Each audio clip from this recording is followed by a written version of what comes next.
ምንድን ነው የምጨርሰው? የት ነው የምሄድ የሚመስልሽ? ትገምት። ገጠር። አንተስ? ዱባይ። ከዛስ ፓስፖርቱን ስናይ የኔ 2 ዓመት አለኝ፣ የልጆችም አላቸው።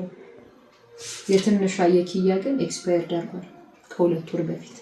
ኦልሬዲ ቲኬት ተቆርጧል። የነበረኝ ደስታ ደግሞ ፀጉሯን ተሰርታ እንድትጠብቀኝ አታውቅም እስካሁን። በቃ ፀጉሯን ተሰርታ ምናምን እየጠበቀች ነው። ልክ አሁን ዕቃ አግዙኝ ብያቸው አሁን ለትልልቆቹም ለእሷም ልነግራቸው ነበር።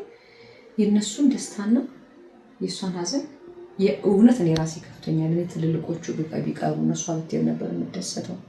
ኢቨን እኔ ሁሉ ቀርቼ መቀየር ቢችልም እሷ ቢሄደችልኝ ምናምን ማምላክን ነው የምላችሁ። በጣም ነው የከፋው።